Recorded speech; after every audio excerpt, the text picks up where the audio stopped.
quickly. There will be 10 questions and you are given 10 seconds each to answer each question. We hope you enjoy the game, and please, here is the game theme.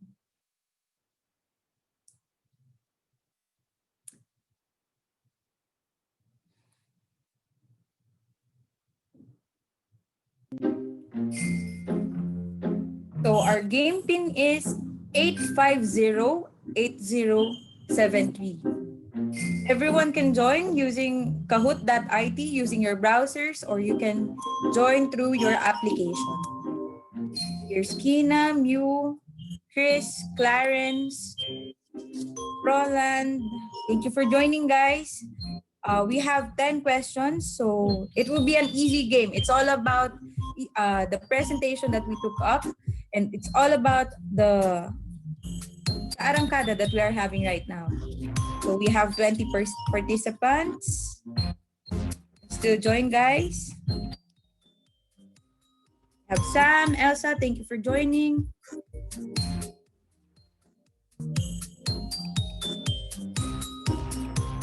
Okay, we have 28. So how many players are we going to include?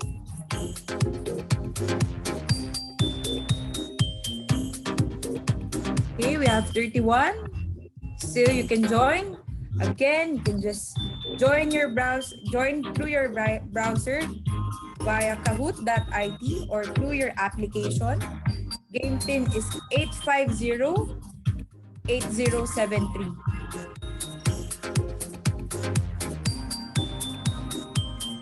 Okay, we have 34 participants.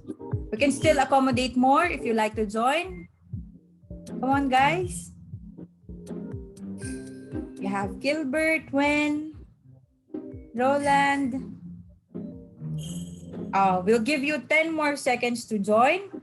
So I'll have a countdown from 10, 9, 8, 7, 6, 5, 4, 3, 2, and 1. So we are locking the game with 39 participants. So here is the first question. So our first question is, the event that will be happening on December 1 to 3 is what? The 6th Arangkada Philippines Forum, the 9th, the 8th Arangkada, or the 4th Arangkada? So only 2 people got the wrong answer. We can proceed with the next one. And with our scoreboard, the number 1 player is Rina. Okay, Rina, good luck. Number 2, what telco was founded in 1878? This is a bonus question. Philippine Long Distance Telephone Company, China Telegraph, Globe Telecom, or Eastern Communications? Okay, we have 24 correct participants. On our scoreboards, Wendy is now number 1. Okay, for the next question. What products and solutions does Eastern Internet, data and voice, ICT solutions, managed services, or all of the above? We have 35 answers with 32 correct answers. Of our participants, Wendy is still number 1 with Sandra following. Next question, please. What Eastern product solutions were discussed in this? Cloud services, multi-protocol, Microsoft 365, or SD1? Okay. Cloud services. Okay. Who is the number 1 for this next round? It's still Wendy, followed by Sam and Sandra. Next question, please.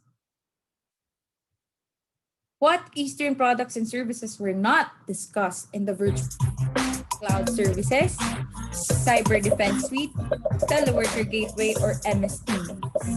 Okay. We have 32 answers, 32. 21. Okay, we can proceed to the scoreboard. Wendy is on streak with 3,865. Okay, we can now proceed to the next question. How many product portfolios does Eastern Communications? Is it 6, 3, 4, or 5? Okay. Yeah. Okay. All are ready. We have 8 incorrect. Our next question. Oh, we lost Wendy on the first place. Okay, next question. Who will be the keynote speaker during the closing keynote speech on hope you reviewed the program? Is it President Rodrigo Duterte, Vice President Lenny, Secretary Carlo, or Mr. Julian Payne? Okay, we have 13 correct answers. The number one is RD, followed by Sam. Okay, next question. Last two questions. What is the title of our PH? Is it foreign investment, the post-pandemic Manila, foreign investment in the pre-pandemic Philippines, foreign investment in the post-pandemic Philippines, or foreign investigation in the post-pandemic Philippines? Okay, I have 36 answers. Okay, so 21 correct answer from the participants. Let's look at the scoreboard. We have a new number one. It's Sam. We can proceed with the next question. Who will be the welcome remarks on? Is it Secretary Carlo, Mr. Julian Payne, President Rodrigo, or VP Lenny?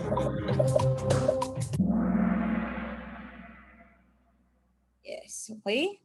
So it's still Sam. Going to the last question. The last question. Where is Eastern Community located? Is it in Taguig, Pasay, Ortigas, or Makati?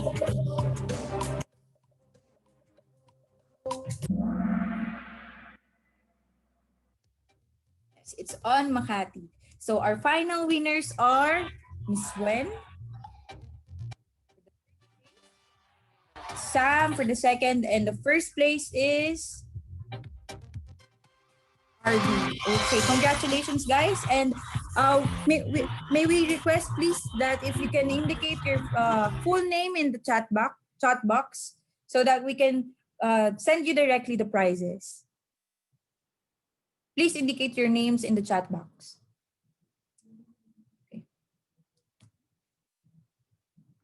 Okay, that sums up for Eastern Communication. Hope you guys enjoyed. And for the winners, again, please write your name on the chat box so that we can contact or communicate directly. Thank you so much and have a great day ahead.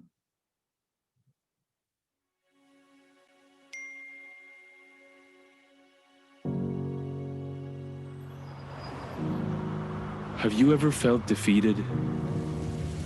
As if life hasn't thrown enough setbacks, failures, and challenges? It may seem like the world has turned its back on you, where hope doesn't exist. But you cannot let defeat define you. Life prepares you for success by allowing you to experience failures. That's when you come out stronger after. After the setbacks, after the failures, and after the challenges. A strong determination is fueled by a powerful force, encouraging you to endure in the face of defeat.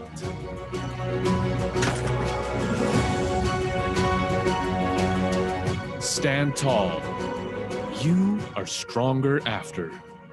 You are stronger tomorrow.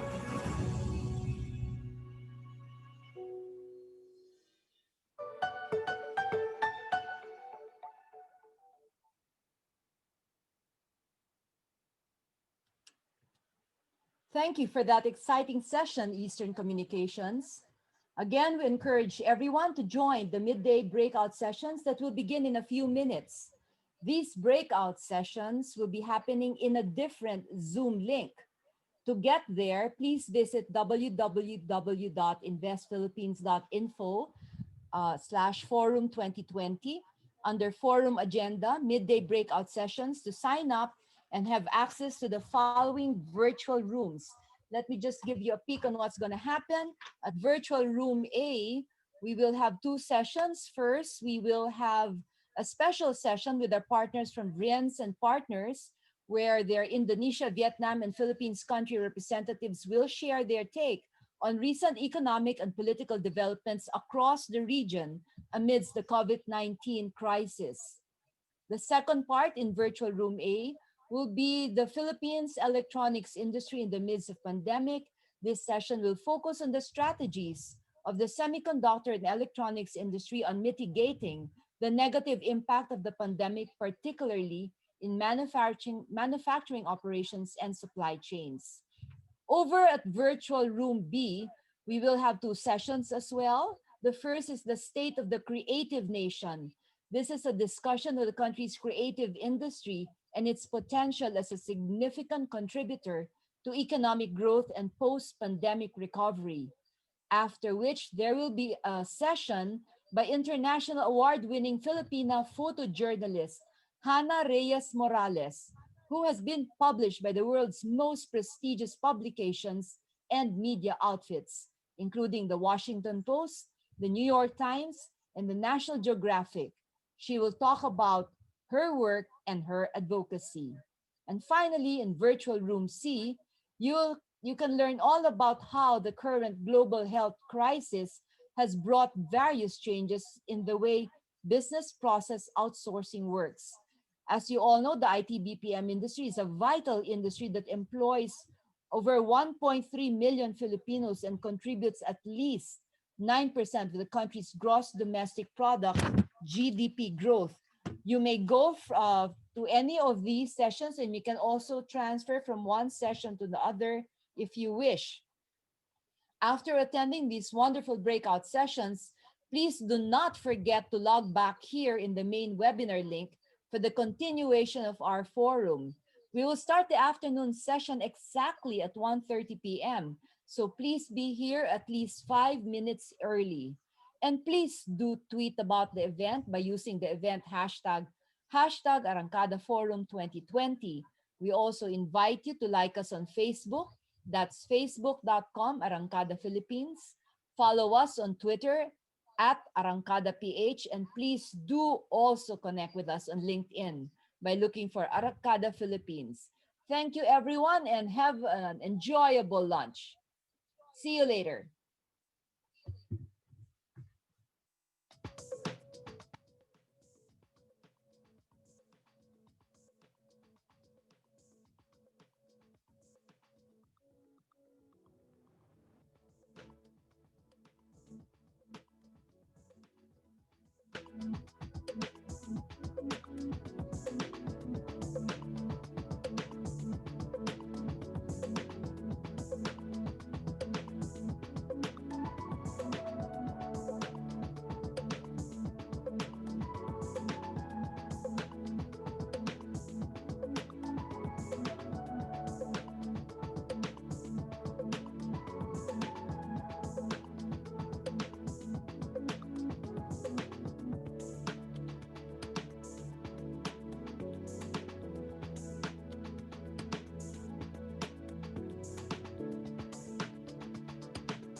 When I grow up, will there still be birds? What about turtles or whale sharks? Please stop making animals disappear. When I grow up, can I still swim in the beach? They say some beaches are too polluted? What does that mean? Please help me. I don't want to grow up in a dying planet. If you're gonna produce energy, make sure it's good for all of us. At First Gen, we believe it's our responsibility to provide cleaner energy that's good for the environment. So we only produce power that is 100% clean, 100% reliable, using 0% coal. Not just for us, but for more generations to come. First Gen, 100% green power, 100% good power. So, are we good? I wanna ask, what do you think you're doing? The air is so dirty now. I'm probably gonna grow up with asthma. It's always so hot, and there's not enough water for everyone. Other times, there's flooding because storms are getting stronger. That's scary. What kind of future am I gonna get from you? If you're gonna produce energy, please make sure it's good for all of us. At First Gen, we believe it's our responsibility to provide cleaner energy that's good for the environment. So we only produce power that is 100% clean, 100% reliable, using 0% coal. Not just for us, but for more generations to come. First Gen, 100% green power, 100% good power. So, are we good?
Energy. It's all around us. It's in each of us. Limitless energy, just waiting to be unleashed to enable human progress. Proudly servicing Chevron entities all around the world since 1998. We are the first regional operating headquarters in the Philippines. Guiding the energy of the world. We are Chevron Holdings Incorporated. At Chevron, we develop the energy that improves lives and powers the world forward. In Chevron, we deliver results the right way all the time. Today, we are one of the most admired energy companies in the world. We work with the best and brightest minds. Every team is a diverse mix of talent and tenacity. Collaborating as a team is what leads us to success and allows us to build relationships. At Chevron, we give credit where credit is due. Chevron has a culture of rewards and recognition for outstanding behavior and accomplishments. Safety, health and wellness. We are committed to providing programs in all these areas to help balance work and personal needs. What made me stay for a decade is knowing how Chevron values work-life balance.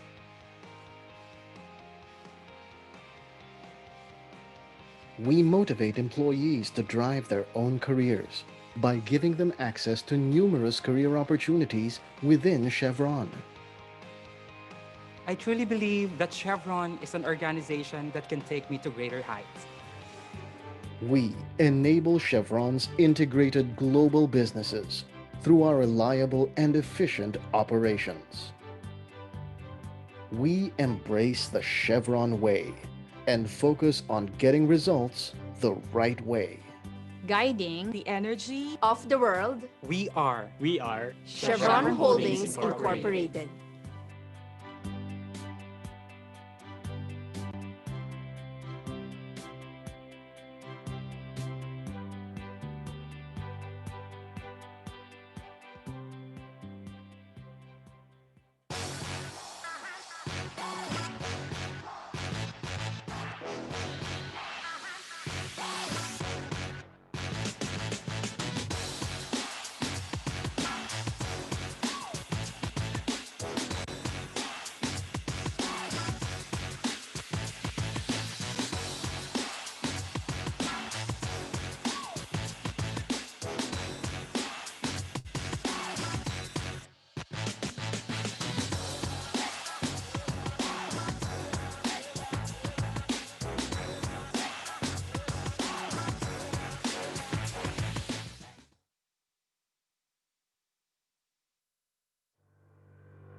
At Eastern Communications, we believe in a strong and personal connection. In prioritizing both our high-tech and our high-touch solutions, we bring back the human connection in the ever-expanding industry of information and communications technology. In doing so, we've amassed a wide array of various solutions designed to not only improve our clients' businesses, but to also create seamless experiences for their own customers. Every business needs reliable connectivity in order to maintain its day-to-day processes. These are only some of the many solutions and services that Eastern Communications has established over the years for our many partners. And while we still have a long way to go, you can be sure that Eastern Communications will continue to be your partner and take you from where you are now to where you want to go. Together, we can all finish strong for our tomorrow.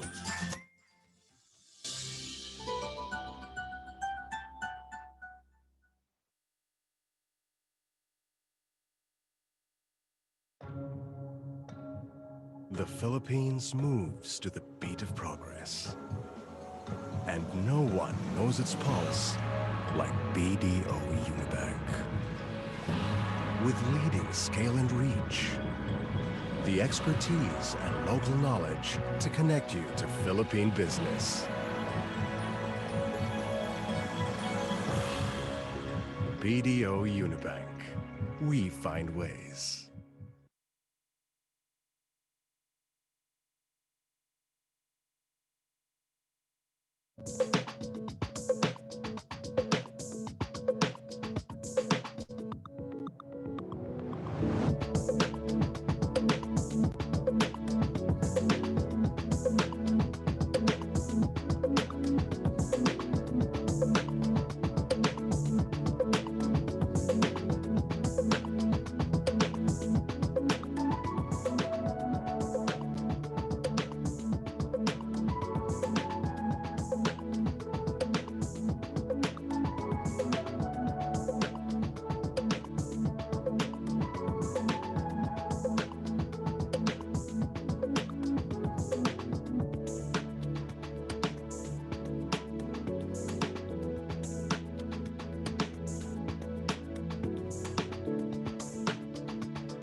When you look at the critical issues facing our world, what do you see?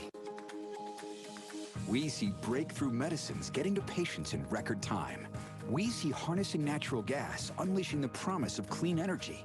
We see engineers simulating the future to improve today. At Emerson, when issues become inspiration, focusing core strengths to create a better world isn't just a result, it's a responsibility. Emerson, consider it solved. When you look at the critical issues facing our world, what do you see? We see 1 billion more people breathing free. We see access to fresh food being the global norm, not the exception. We see homes staying cooler without the planet getting warmer. At Emerson, when issues become inspiration, focusing core strengths to create a better world isn't just a result, it's a responsibility. Emerson, consider it solved. We see harnessing natural gas, unleashing the promise of clean energy. At Emerson, when issues become inspiration, creating a better world isn't just a result, it's a responsibility. Emerson, consider it solved. We see engineers simulating the future to improve today. At Emerson, when issues become inspiration, creating a better world isn't just a result, it's a responsibility. Emerson, consider it solved. We see breakthrough medicines getting to patients in record time. At Emerson, when issues become inspiration, creating a better world isn't just a result, it's a responsibility. Emerson, consider it solved. We see access to fresh food being the global norm, not the exception.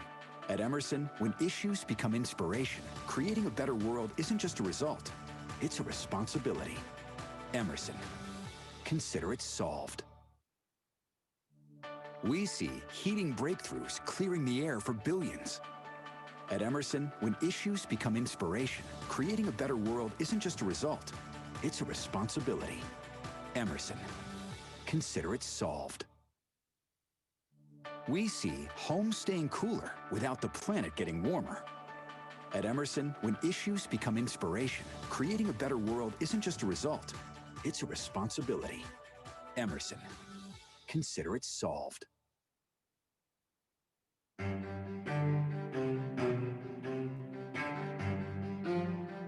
One of the approaches that KKR takes in Asia is to be more of a holistic solutions provider to companies and to stakeholders in the marketplace.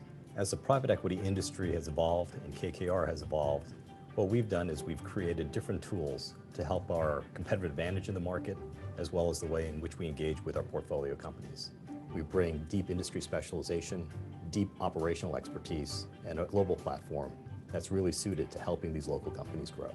One of the key tenets of our strategy in Asia has been from day one, really localizing the investment teams. Asia is not one big market. It's a collection of 8 or 10 different local markets. So our approach has been really to hire local executives and build our business in each country around a talented team of locals. In the last 30 years, the world economy has globalized dramatically. A global network is critically important. The businesses that we're investing in Asia, whether it's China, India, or Vietnam, these companies are looking to maximize their global growth potential. Our ability to provide access to customers, distribution, know-how from around the world is a huge advantage as we deal with these companies. The hallmark of what we do is we take a long-term approach to investing. We're not worried about the quarter-to-quarter earnings. We're really focused on understanding what's going to drive sustainable value creation in businesses over 3, 5, 10 years. Asia today is an incredibly dynamic part of the world with some of the highest GDP growth rates we see. So our opportunity is to be partners with great local entrepreneurs. Some of the most exciting investment themes in Asia really revolve around the domestic consumption trends. You have around 60% of the global population living in Asia today. Some incredibly interesting demographics between China, India, and Southeast Asia revolving around the growing middle class, rising disposable incomes, and consumer power. In that context, when you think about industries like consumer products, retail, and healthcare, there are significant opportunities for investment. KKR's approach to private equity has always been around providing solutions to our partners. So our core business is really providing capital to great management teams and industry-leading franchises to help them really think about the long-term opportunity to improve their business and create value for shareholders.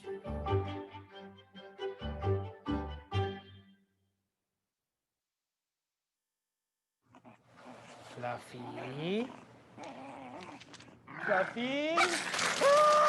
Fluffy. Good thing you can now view your bills online. Sign up for paperless billing today.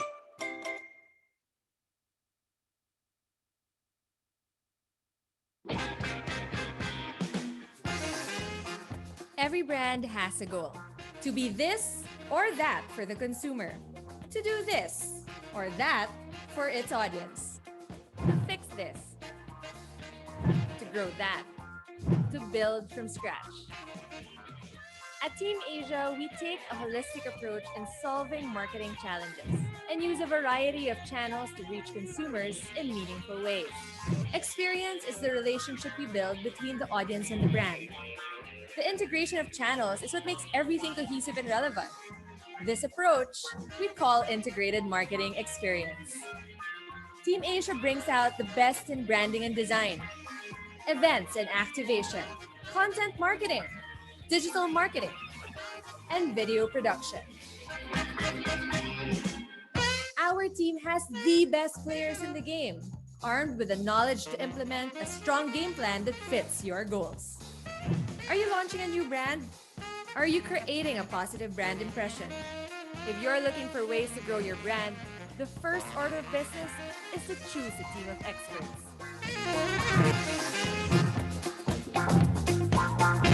We are Team Asia, and this is how we do it.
We have a lot of plans. Ang dami namin expansion plan. Tapos merong pandemic. Pero na-realize namin na we have to continue. I really felt that na yung solution namin is something na kakailanganin ng mga MSMEs. Alam namin mahirapan sila. Kasi nakita namin sa data na maraming Filipino MSMEs is focus lang locally. Yung pinakamerkado nila, dito lang sila nagbebenta sa Pilipinas. At yung channel nila, the way they sell in physical store. Tapos dito lang locally sa Pilipinas. So nung nag-lockdown, alam namin na wala silang bebentahan. Their business will stop.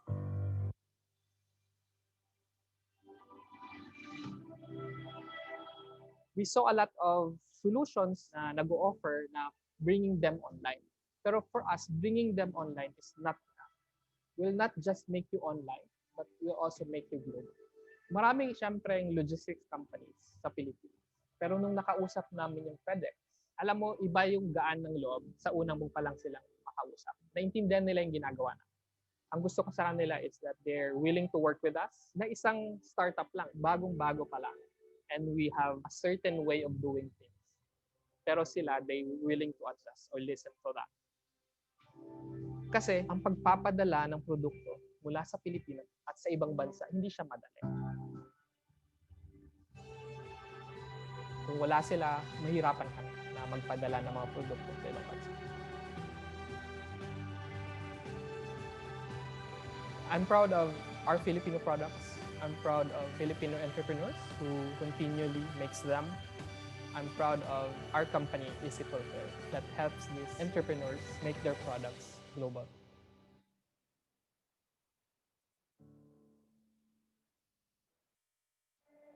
When I grow up, will there still be birds? What about turtles or whale sharks? Please stop making animals disappear. When I grow up, can I still swim in the beach? They say some beaches are too polluted. What does that mean? Please help me. I don't want to grow up in a dying planet. If you're gonna produce energy, make sure it's good for all of us. At First Gen, we believe it's our responsibility to provide cleaner energy that's good for the environment. So we only produce power that is 100% clean, 100% reliable, using 0% coal. Not just for us, but for more generations to come. First Gen, 100% green power, 100% good power. So, are we good? I want to ask, what do you think you're doing?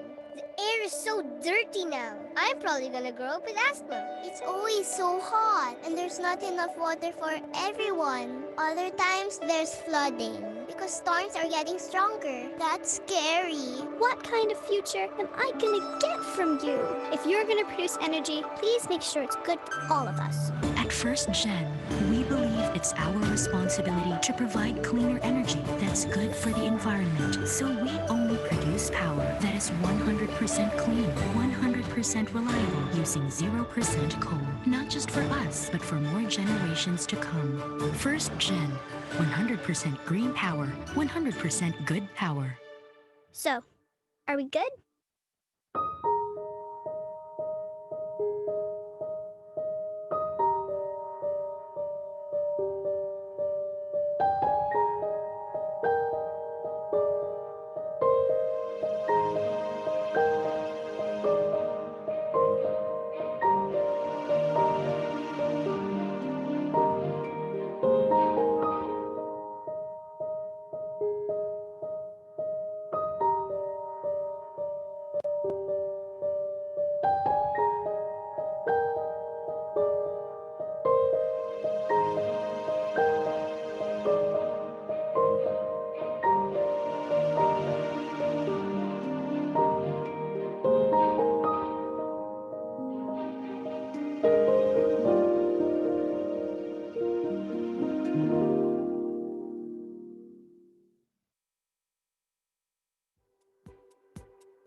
Energy. It's all around us. It's in each of us. Limitless energy just waiting to be unleashed to enable human progress. Proudly servicing Chevron entities all around the world since 1998. We are the first regional operating headquarters in the Philippines. Guiding the energy of the world.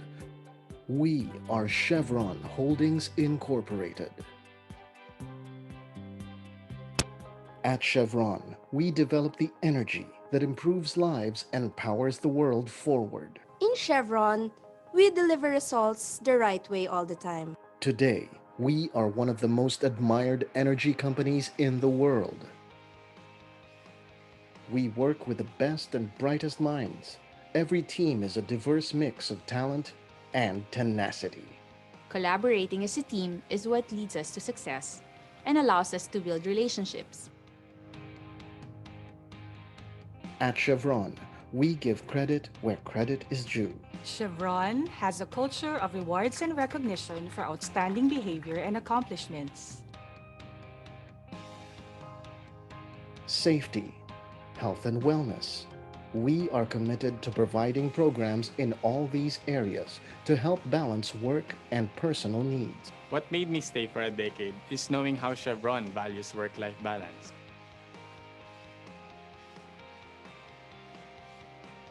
We motivate employees to drive their own careers by giving them access to numerous career opportunities within Chevron.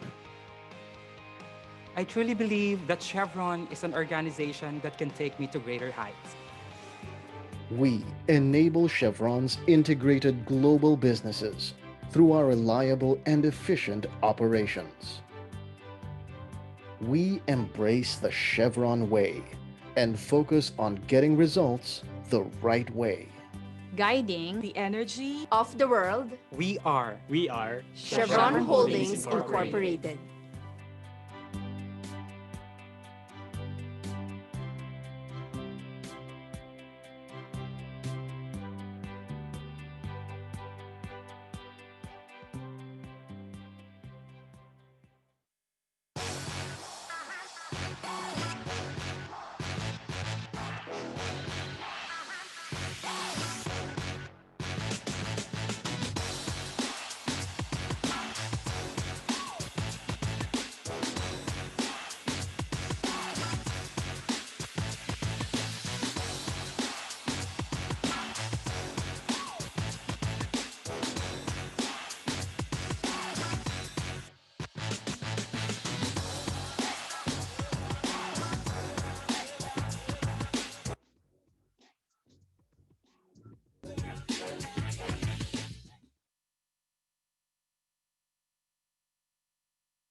At Eastern Communications, we believe in a strong and personal connection.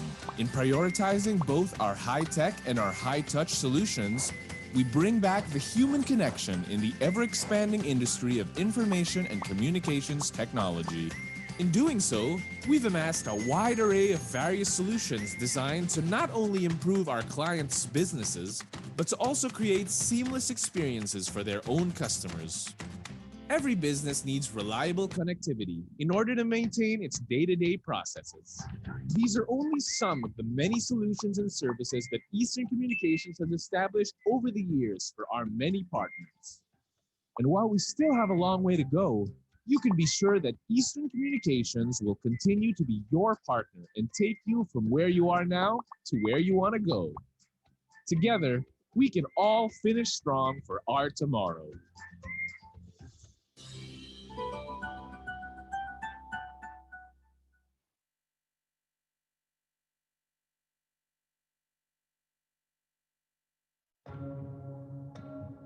The Philippines moves to the beat of progress. And no one knows its pulse like BDO Unibank. With leading scale and reach, the expertise and local knowledge to connect you to Philippine business. BDO Unibank. We find ways.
Day 1 Arangkada Philippines Forum 2020.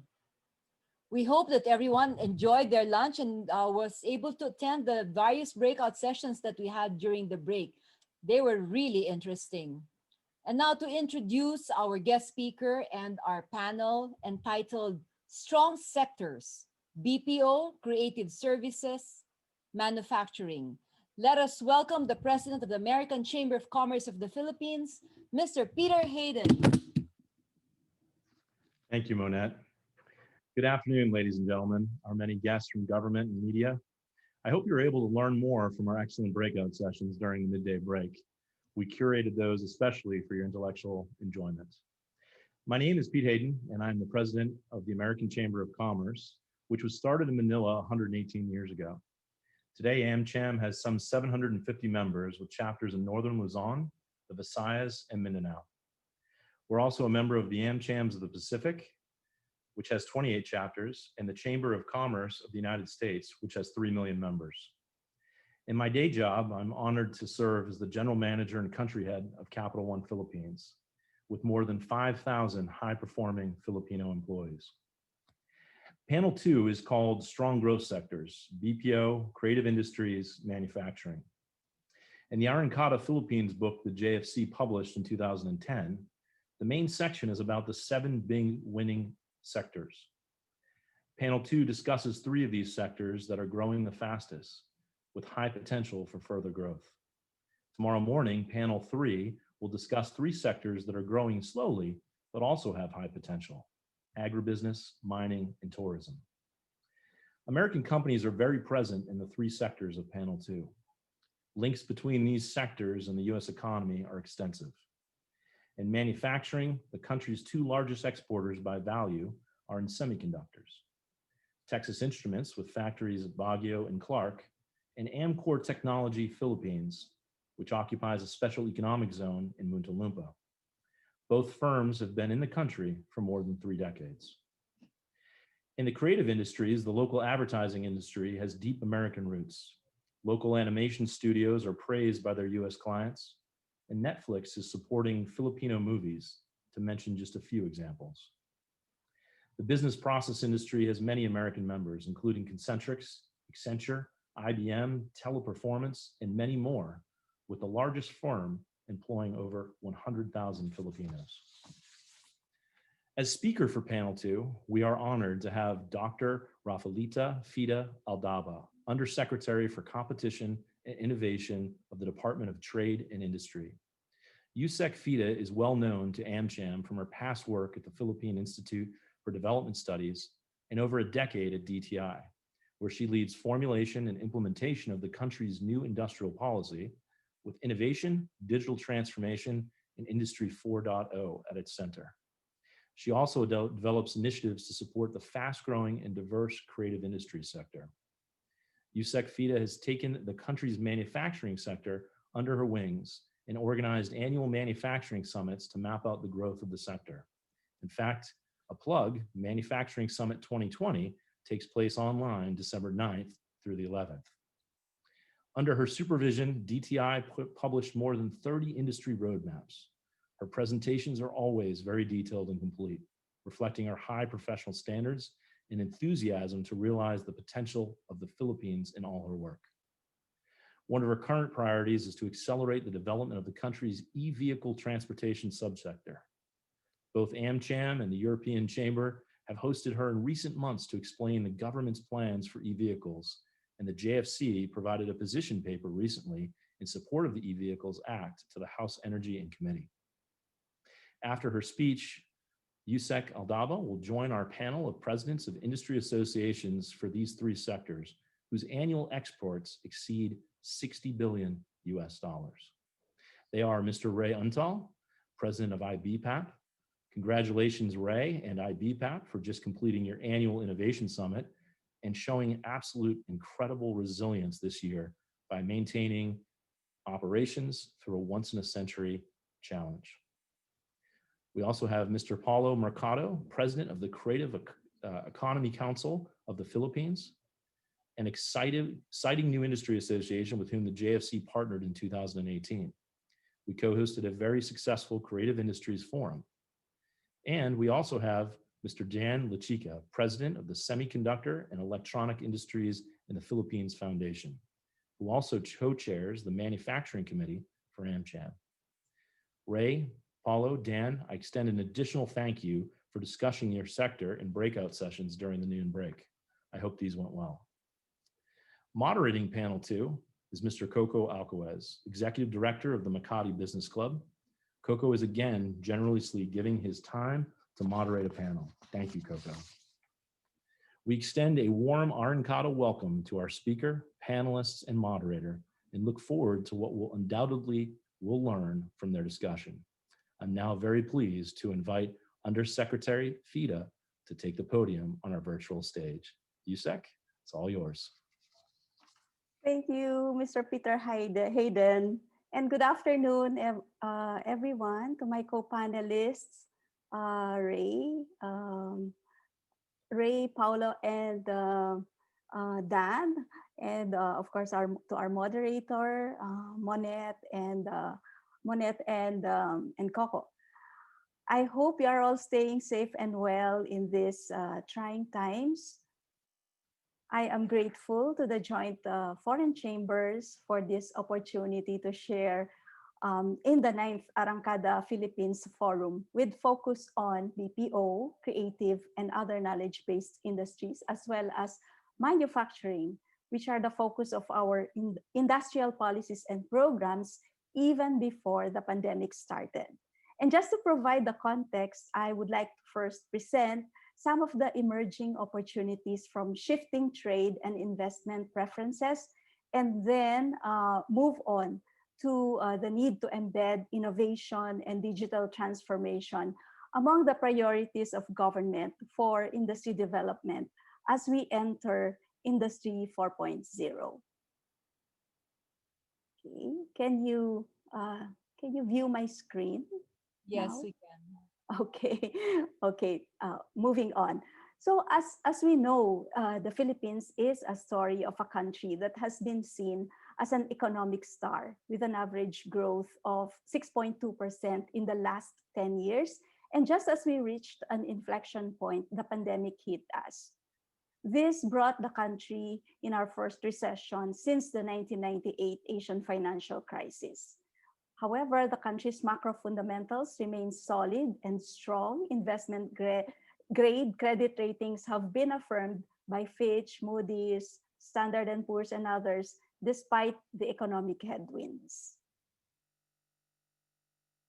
And in here, we can see that manufacturing and services contributed largely to the strong growth during the period 2010 to 2019, with manufacturing growing at an average of 5.8%, while services posted 7.2%. Manufacturing was actually at the cusp of a resurgence, but with the crisis, it contracted by 12.6%. The manufacturing sector, as you can see on the two charts, has been showing signs of gradual recovery as more sectors of the economy reopen. Note the slower contraction in output and employment during the third quarter. And looking at our trade performance, our total exports in September, which were valued at $6.22 billion US, increased by 2.2%. You can see that clearly from the chart. This was coming from a minus 12.8% drop in August. This also marked a positive growth as compared to the period March to August of 2020. And the top gainers, as you can see on the slide, were led by cathode of refined copper, followed by other mineral products, metal components, chemicals, and electronic equipment and parts. The losers were fresh bananas, machinery and transport equipment, along with ignition wiring sets. The electronics industry is an important growth driver, with over 500 electronics and electrical firms in the country, providing 3.2 million jobs. The industry is the third largest contributor to the manufacturing industry output. And electronics also remains the major contributor to the country's total goods exports, with a share of 61%, and with semiconductors accounting for the bulk. And what we have seen is that the crisis has accelerated the penetration of Industry 4.0 technologies such as drone, robotics, 3D printing, blockchain, AI, big data, and Internet of Things, which have been applied not only in response to the crisis, to both health and economic crisis, but at the same time, the same technologies would play a crucial role in achieving a sustainable, resilient, and inclusive economic recovery. In here, I'm showing you some research findings. Research has actually indicated that fintech, e-commerce, and digital services will enable the digital transformation in the new normal. Innovative companies, MSMEs, and startups, which are mostly what you can see on the slide, will be at the frontier of this new global order. We can leverage our strengths on fintech, e-commerce, and digital services as we enter new areas such as the creatives. So here we have gaming, software, edtech, and vidtech, and artificial intelligence technologies. You can see on the slide that some of the startup companies that have been responding to these trends and challenges amid COVID-19. In 2020, a survey done by, so it's a very recent survey by IBM, and the report showed that 59% of organizations have accelerated digitalization, while 68% have been able to complete initiatives that previously encountered resistance. And in terms of future digital business investments, Euromonitor indicated that health, beauty, and the fashion industry, along with food and beverage, are likely to increase investments to expand remote working, reshape digital strategies, and build e-commerce omni-channel distribution. And now using Google data trends and analytics, the graph provides meaningful inferences on the initial directions of film and content consumption of Filipinos in the post-COVID time. The figure on the left shows that while interest in travel has slumped, we can see that searches for movies and Netflix have reached an all-time high right at the start of the quarantine. Consumer preferences outlook is heading towards greater demand for entertainment on online games, movies, and other online entertainment applications. Also observed increased demand for high-quality distance learning solutions, which provides an opportunity to expand our creative services. Now, moving on to the IT-BPM, as we know, this is a critical pillar of the Philippine economy. In 2019, the sector recorded total full-time employment of 1.3 million workers. This was up by 5.8% from 2018, while revenues amounted to 26.3 billion, representing a 7.1% increase over the previous year. And though a flat growth is expected this year, the industry is estimated to grow by 3.5% to 4% in revenue in the next couple of years. The industry has also been gearing towards automation and digital transformation. And as IT companies pivot to digitally supplemented services, they are also rapidly accelerating their investments, not only in digital, but as well in cybersecurity initiatives. Well, COVID-19 has accelerated the adoption of digitalization by enterprises. And based on a survey that we conducted, 75% of large companies, 45% of small, and 29% of medium are prioritizing investments in Industry 4.0 software in the next 5 years. Epson also reported that 86% of SMEs identified digital investments as a way for them to adjust to the new normal. Now, we have here some existing companies which are already starting to innovate, to plan their digital transformation and shift to Industry 4.0 technologies and products, many of which are in the electronics as well as in auto parts sector.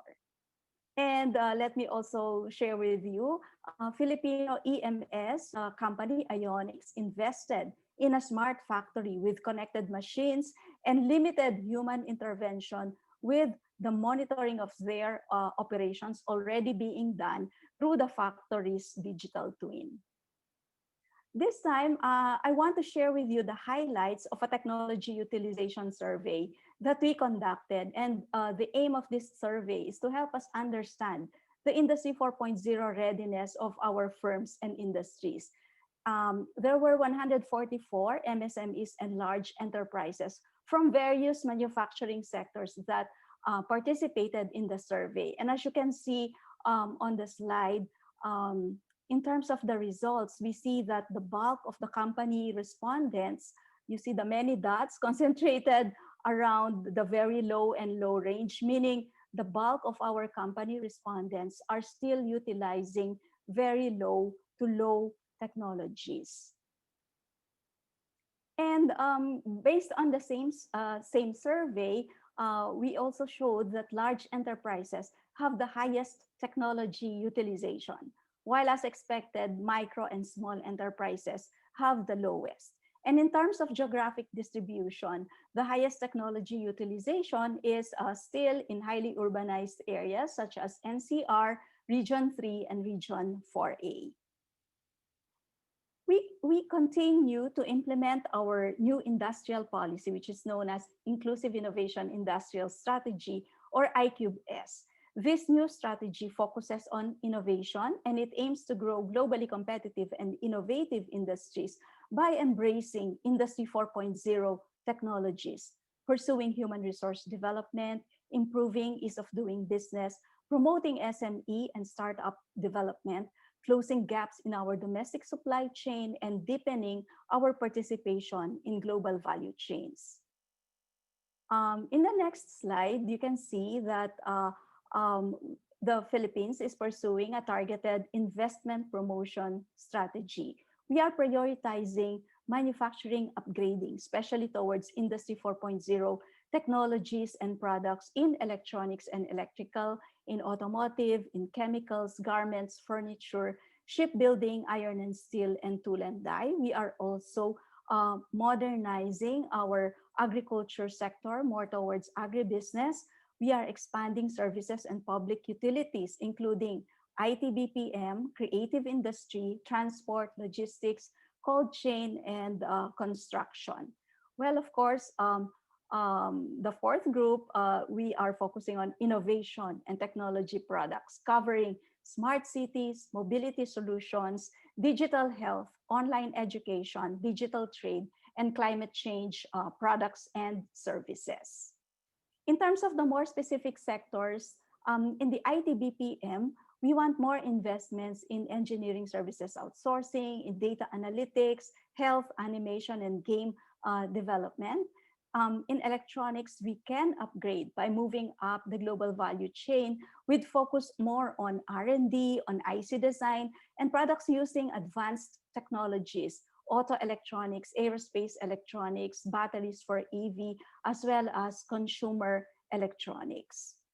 And using technologies like voice recognition, AI, augmented reality, mixed reality, robotics, 5G connectivity, and industrial Internet of Things, we can create new products or solutions in the following areas: smart buildings and smart home technology, digital health, e-gaming, smart assistants, vehicle technology, resilient technology, audio, video, and edtech.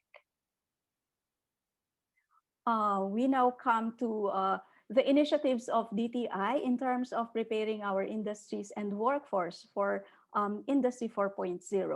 We support MSMEs as we pursue digital transformation. We are working with the UNIDO in crafting Industry 4.0 roadmap. And this would cover industries such as aerospace parts, automotive, electronics, and agribusiness. We are also conducting a feasibility study for the establishment of an Industry 4.0 pilot factory together with an Industry 4.0 SME Academy to serve as a training ground on Industry 4.0 for our MSMEs. We are also formulating an artificial intelligence roadmap, and the vision is to make the Philippines an AI center of excellence. And together with Dole and TESDA, we are formulating an Industry 4.0 roadmap in order to upgrade and reskill and upskill our workforce. We are also working together with the Department of Science and Technology, as DOST is currently building facilities also consisting of an advanced manufacturing center that would bring in huge 3D printers, along with the establishment of the advanced mechatronics, robotics, and industrial automation laboratory that would also serve as a training facility for our industries. And then we are also planning to implement a program that would provide fiscal and non-fiscal support to MSMEs and large companies that are transitioning from analog to digital technologies. We hope to be able to, right now we have a draft executive order, but hopefully we can have a Republic Act for this. And to share as well with all of you, we signed an MOU on Industry 4.0 with Skills Future Singapore to work together to formulate the Philippines Skills Development Framework. And so far, 8 industries were identified, including creative, manufacturing, and IT BPM sectors. We will be preparing a skills development framework for each of these industries. And we are also working with the Singapore Polytechnic University, along with technology providers such as Siemens and TÜV as we assess the readiness of companies to Industry 4.0. With Siemens, we will be conducting a SIRI assessment. This is the Smart Industry Readiness Index of Singapore, with DNL as a pilot company.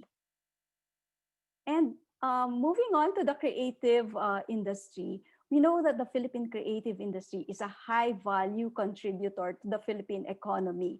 It employs around 2.8 million workers, with a total value estimated to be at 1.27 trillion pesos.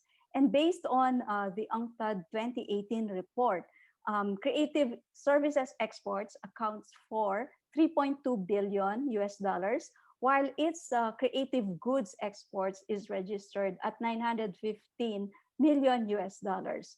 We are first in creative exports in ASEAN, fifth in total creative exports, also in ASEAN, and 10th in creative goods and creative goods in exports in the 2020 Global Innovation Index.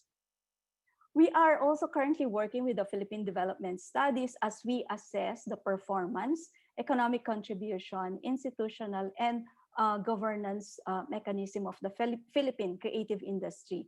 And we are working towards the legislation of a Creative Economy Act to support the development of the industry. And so far, there are 3 bills already filed at the House of Representatives and 1 at the Senate. And the future, we know that the future of the industry will rely heavily on the ability of firms to ride the wave of digital transformation. And through strong collaboration with industry and other government agencies, we will also be formulating a creative industry roadmap together with capacity building programs, shared digital services facilities, and creative services zones. We are also working with stakeholders to formulate an EV incentive scheme. This is going to be a comprehensive support program for the development of the EV industry, and it would consist of incentives and industry development measures, along with reforms in our regulatory framework, R&D, human resource development, and information, education, and communication strategy. I would also want to share this particular program. As we know, we do not have a PPE industry. And with the declaration of COVID as a pandemic, countries restricted their PPE exports. And so we've seen prices rising tremendously. And it was amid this situation when we implemented the manufacturing repurposing program. This repurposed manufacturing activities toward the production of COVID critical products like PPEs, ventilators, and test kits. Garments exporters moved towards the production of isolation gowns and coveralls, while electronics companies expanded their plants to produce surgical masks, infrared thermometers, and ventilators. We are also building the innovation and entrepreneurship ecosystems in the regions through the regional inclusive innovation centers. These centers would serve as platforms that would link together the different stakeholders, such as the universities, the local government units, R&D labs, science and technology parks, the startups, MSMEs, large enterprises, and other players. And the focus is on addressing industry issues and societal problems, applying technological solutions. We have 4 pilot areas, one in Cebu, another in Legazpi, as well as in CDO and Davao. And through these centers, we conduct ideation, design workshops, and R&D multi-stakeholder engagements. So reflecting on our experience in the last 7 months, the pandemic has provided an impetus to fast track the adoption of Industry 4.0 technologies. And what we've seen is that enterprises which have greater innovation emerged resilient, and they even recorded gains amid the economic slowdown.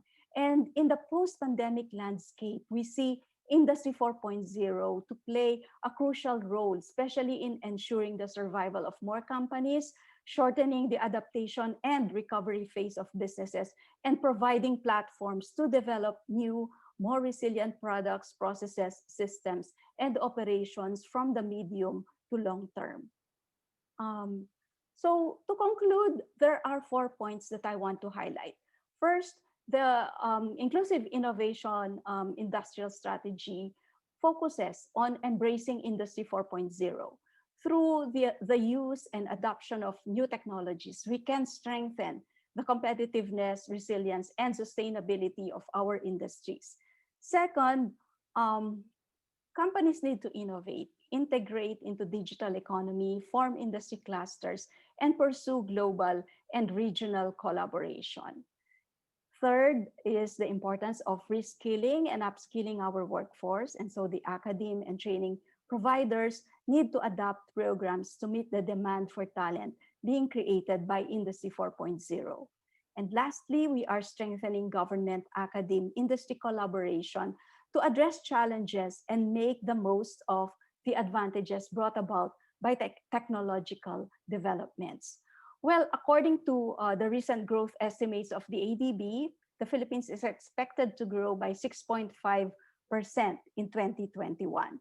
And with government working together with industry, academe, and other stakeholders, and as the virus is contained together with global recovery, we believe that the Philippines will be able to take advantage of the emerging opportunities and challenges from shifting trade and investment preferences in the wake of COVID-19. And to realize this, we are fast-tracking innovation and adopting new technologies with greater focus on strengthening the competitiveness of our industries. And this is crucial, especially with the signing of the RCEP, which represent a market of 2.2 billion people, 28% of world trade, 30% of world GDP, 24% of inward FDI, and 34% of outward FDI. And to benefit fully from this market opening and trade and investment opportunities arising from the regional free trade agreement, we are preparing our industries, and with our new industrial policy and partnership with industry, we can make our industries stronger and ready, more ready for domestic, global, and regional competition. I'm going to stop here. Thank you very much for your attention. Thank you very much, Undersecretary Fita Aldaba. That was a very comprehensive presentation from DTI on the strong growth sectors of BPO, creative industries, and manufacturing. Kindly remain on stream for the panel discussion. And at this point, I would like to call on the moderator for this panel, the Executive Director of Makati Business Club, Mr. Coco Alcuaz.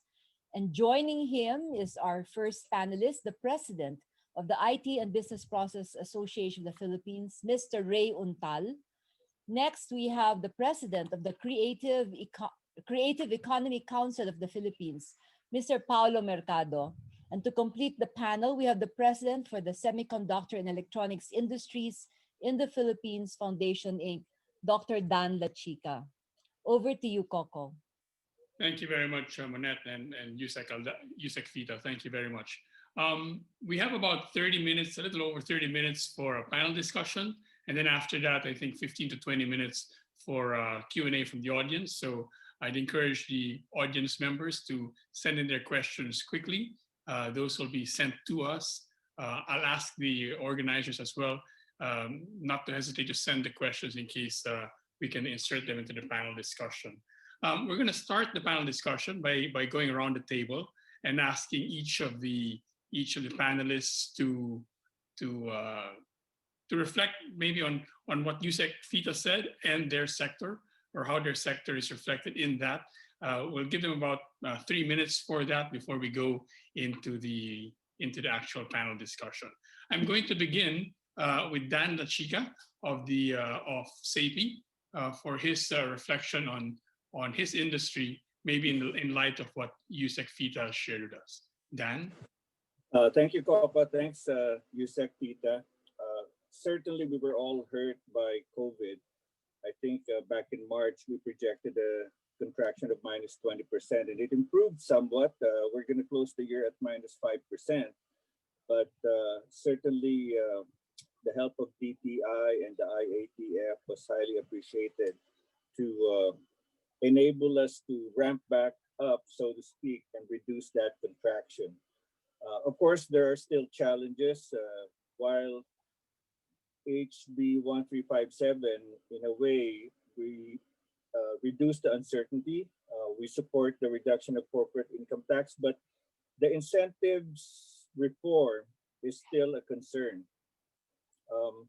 We were hoping that we could have more favorable terms so that we can at least offset the high operating costs in the Philippines, but that remains to be seen. The 10-year transition is okay while it's lasting, but I'm not sure if we can attract significant expansions as well as new foreign direct investment.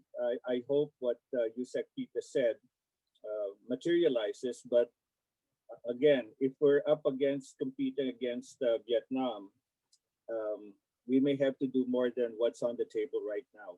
The good news is we're projecting a growth of 7% in 2021, which is aligned with what Yusek Pita said. So we're just hoping that we can ride the wave. And of course, more importantly, we hope that the vaccine will be commercially available soon to support our growth forecast for the year.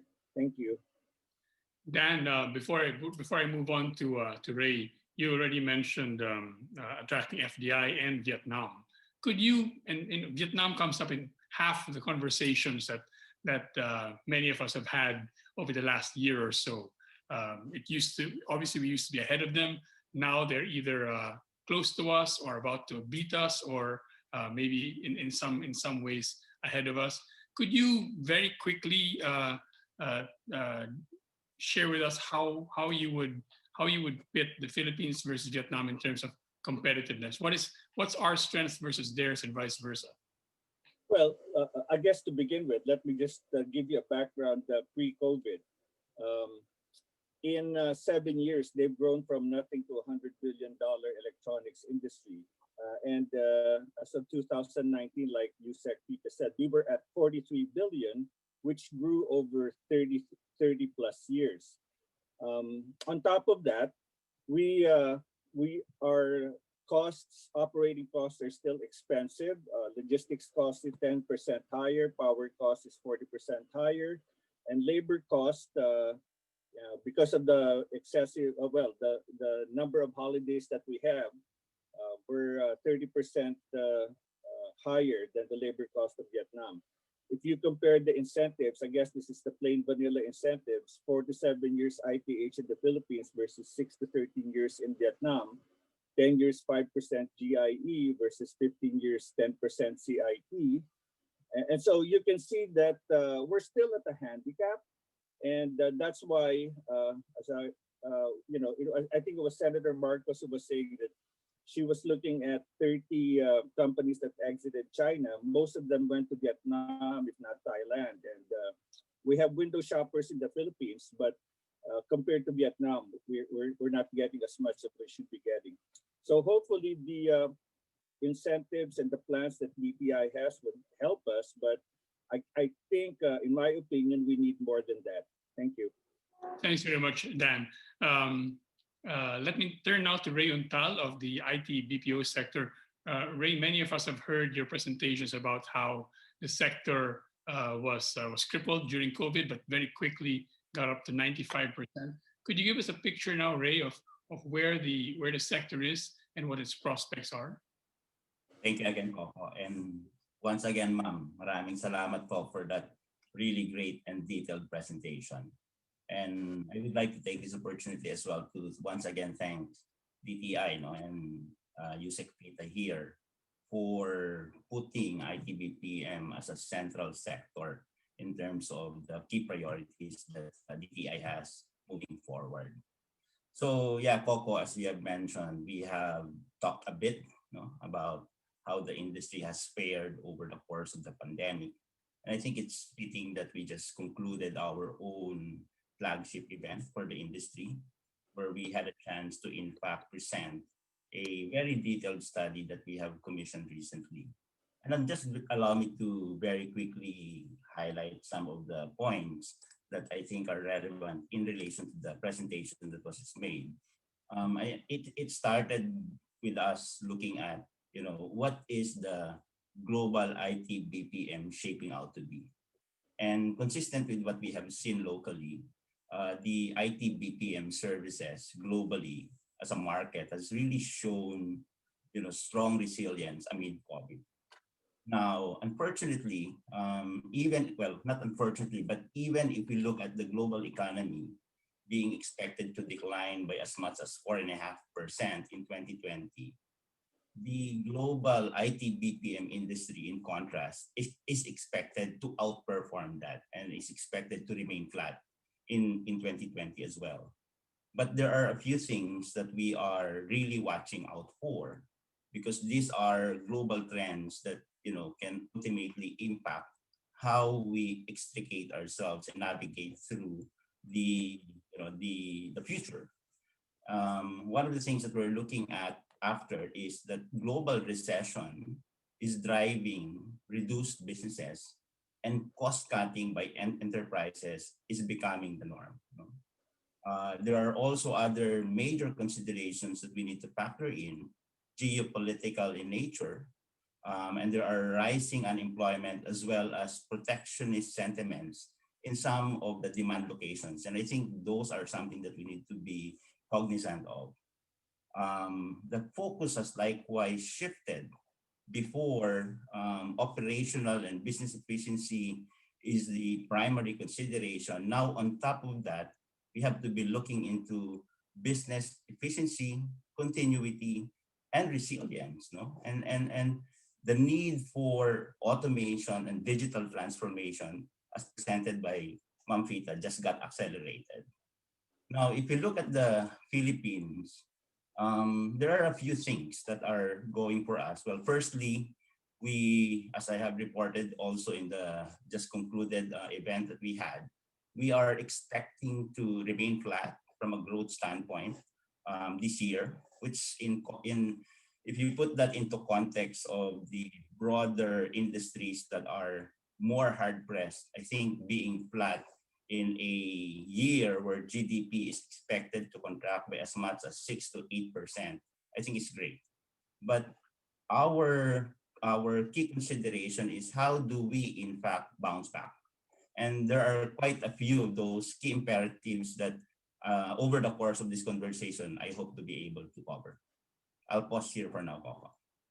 Thank you very much, Ray. We turn on to Paolo. Paolo represents, I guess many of us are looking at this sector as a future growth driver, the way maybe the BPO sector was in the aughts, and the electronics sector was in the late part of the last century. Paolo, could you tell us what are the growth prospects of your sector, especially in light of what Yusek Fita shared with us? Yes, thank you for that, Coco, and thank you also to Yusek Fita for being really a passionate supporter of the creative industries. I have to give it, I have to cluster the creative industries in more or less three buckets. One bucket, which is most often the one immediately associated with creative industries, are actually the culture sector. The culture sector of things like cinema, theater, visual arts, crafts, etc.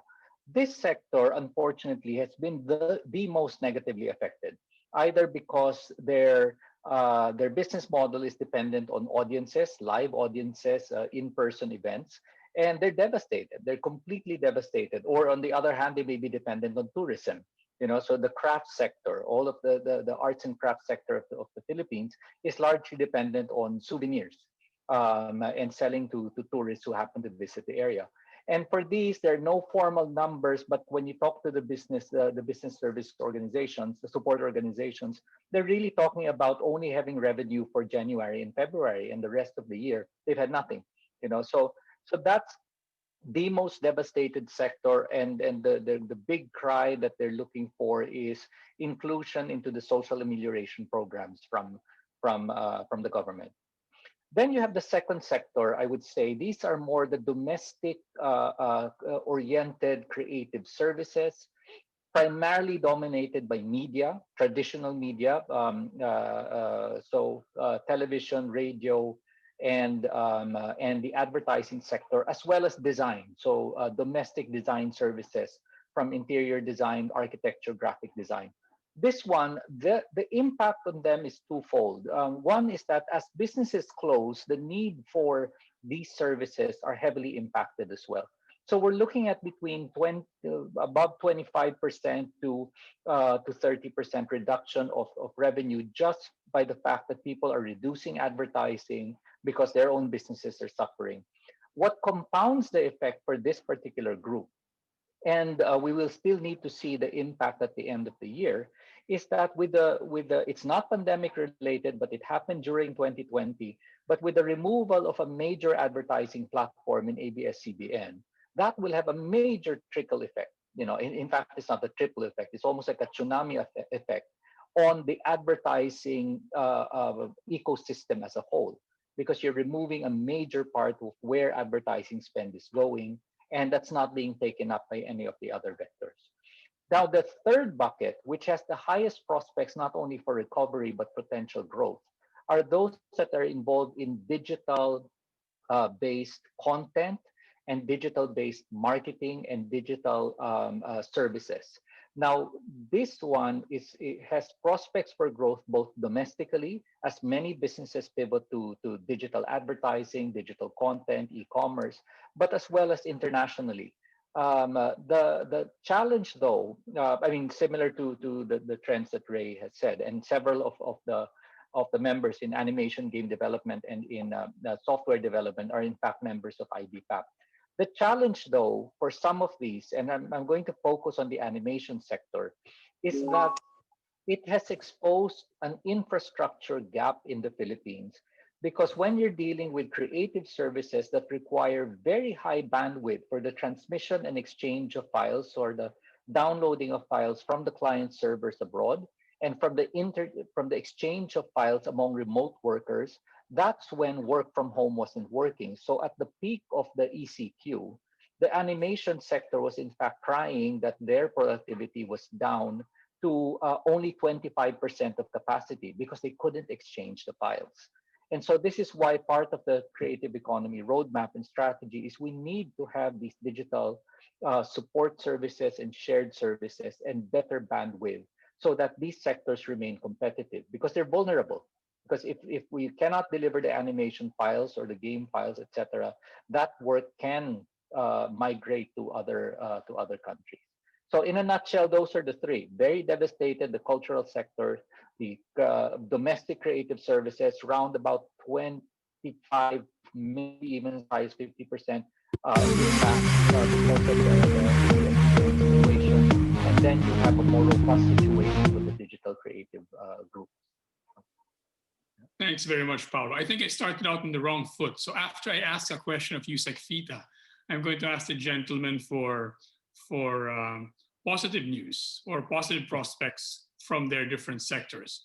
Yusek Fita, could I ask you, and this stems, I think, from from Dan's question. Create, as it's passed now, has a threshold for foreign manufacturers to get the incentives. They need to export 70% of their production in order to get incentives. Domestic manufacturers only 50%. Two questions, Yusek. What signal do you think this sends to foreign investors? And also, under the SIPP, which is now going to be put in place, Strategic Investments Plan, what incentives are possible, or do you think will be popular or will be broadly granted to foreign manufacturers? Yusek? Yeah, thank you, Coco. In fact, I was thinking of addressing as well the points raised by Dan a while ago with respect to the Create as approved recently. Well, I would like to as well highlight that in terms of the maximum number of years, for instance, these are, for example, as we know, there are 3 tiers, right? Tier 1, tier 2, tier 1 would be the basic, tier 2 would be those raw material parts and components, the intermediate products, and then tier 3 would be for the high-tech products. And then there is also differentiation among the different areas with less developed areas receiving the highest level of or maximum number of years in terms of incentive availment. And if you look at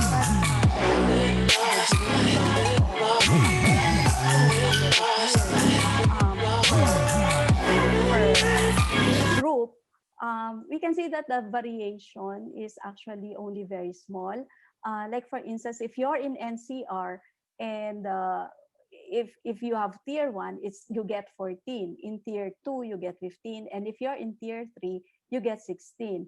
And then for areas adjacent to these urban areas, they would be getting between 15 and 17 years. And then for area, there's another classification, and that's for areas outside of NCR and outside of metropolitan areas. And again, this would be getting from 16 to 17 years. Now, for the less developed areas, it's equal, 17, whether you're in tier 1, whether you're tier 2 or tier 3.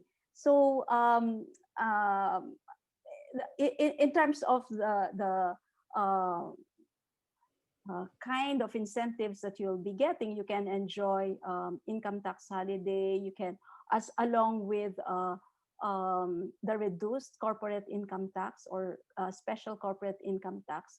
And then another choice in the menu would be for you to avail of the enhanced deductions, wherein you'd be able to apply a lot of deductions that were identified.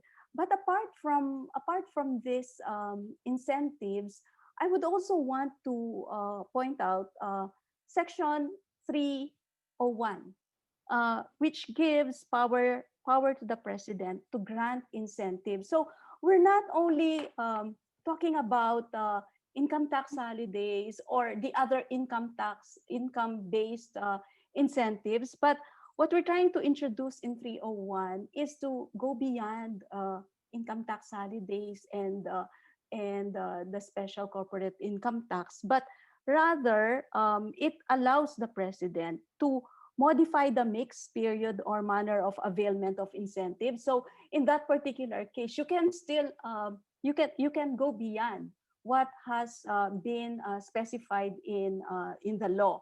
But more importantly, the second one is it allows the president the power to craft or approve the appropriate financial support package for a highly desirable program. So that means we can come up with our own program that would address the difficulties that a certain project is having. For example, it would allow us to create more CARS-like program. If you're familiar with the CARS program, this is a program that is providing fiscal transfers to investors in the automotive sector for as long as they are able to comply with certain conditions. So I think I think that well, of course, if you compare the number of years and you're just looking at the length of income tax holiday, you would say that, well, other countries are more superior than us. But I think we need to take the law in its whole totality.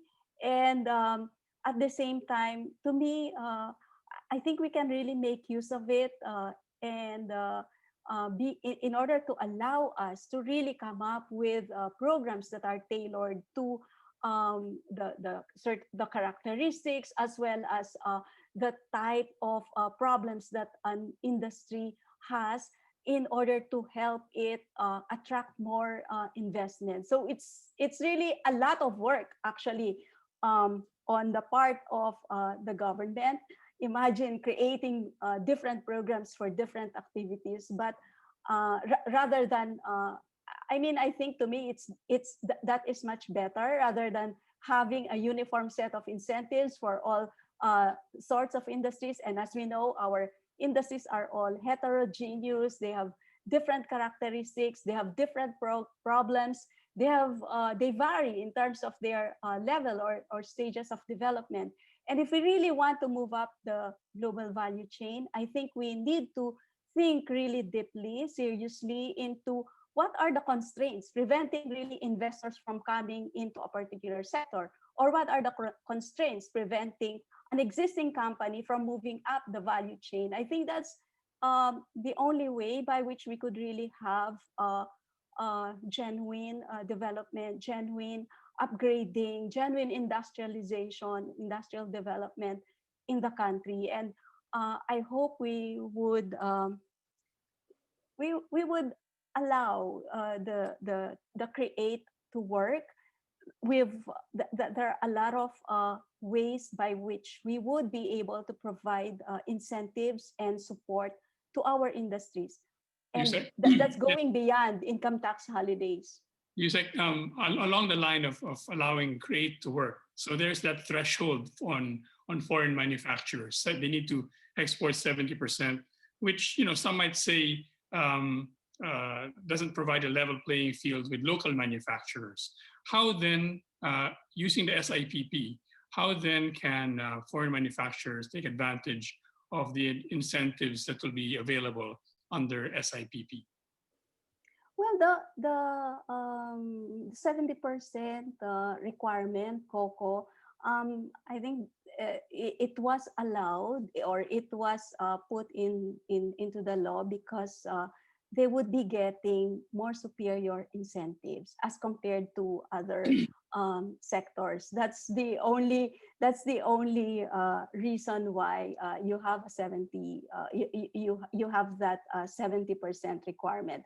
But if there's actually nothing stopping them from using other incentives in the menu in order for them to enjoy other types of incentives. So that is a special class, And precisely because it's far more superior relative to the other incentives that would be available to other sectors. But again, that's because there is a premium that is being provided for exporters that, as we know, they need to compete with the global market. But at the same time, there is still the possibility for us to provide additional incentives, the ones that I was explaining earlier, more into, like me, I'm really thinking probably we can come up with some sort of fiscal transfer or subsidies or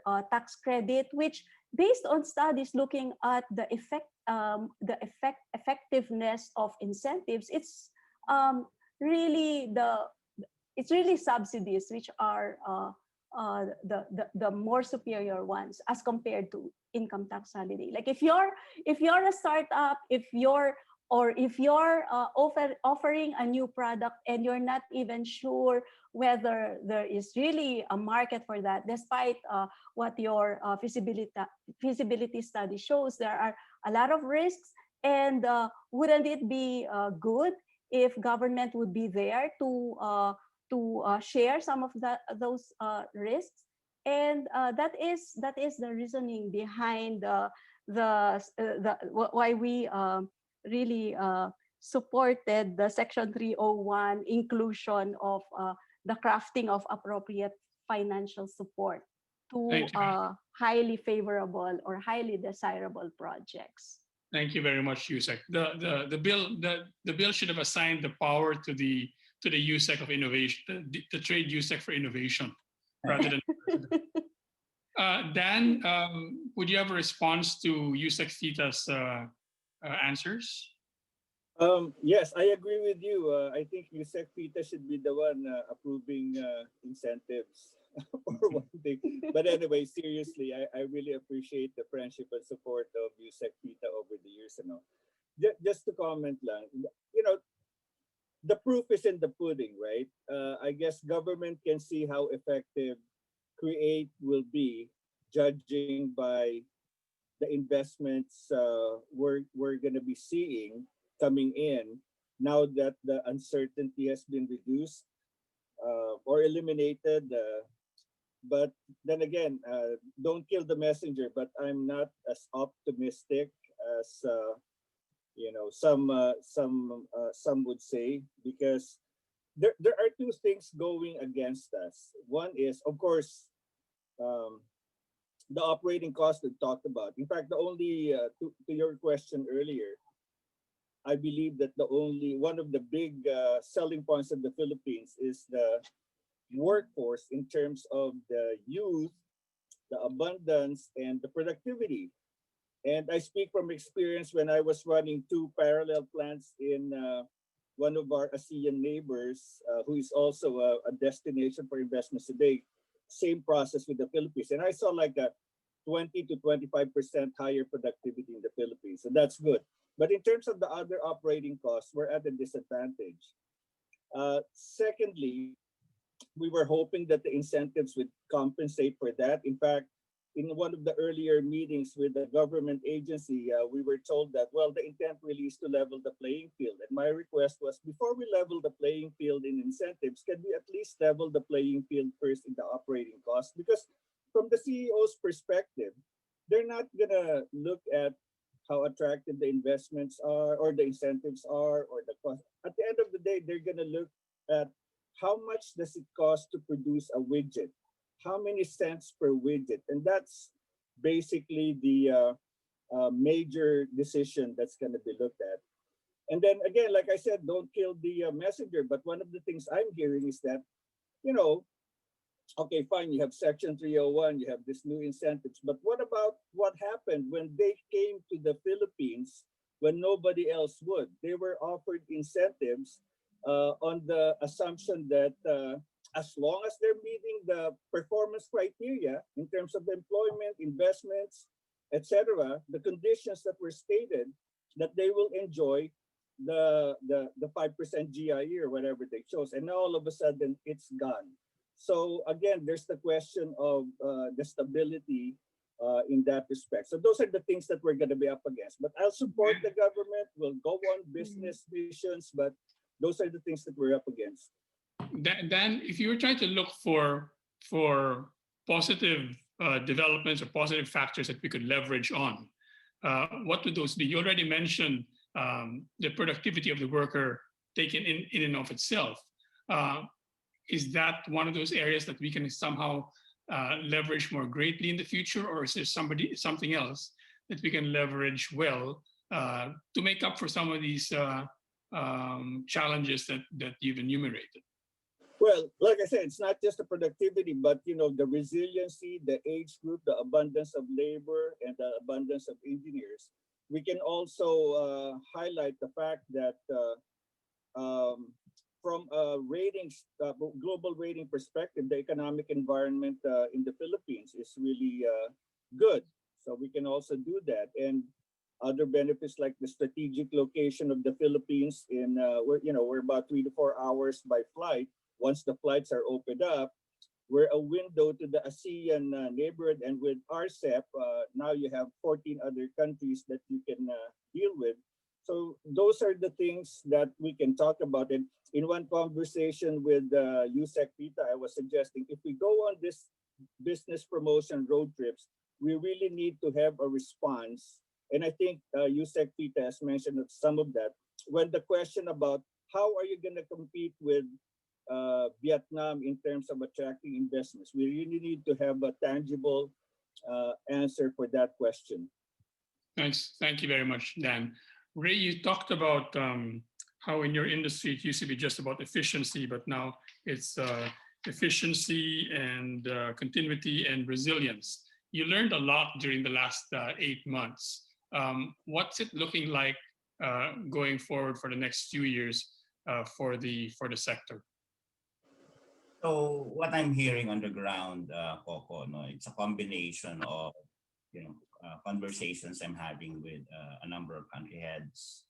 We're also having conversations with several global experts, analysts, in terms of what they are seeing in the future, both at the global view as well as locally.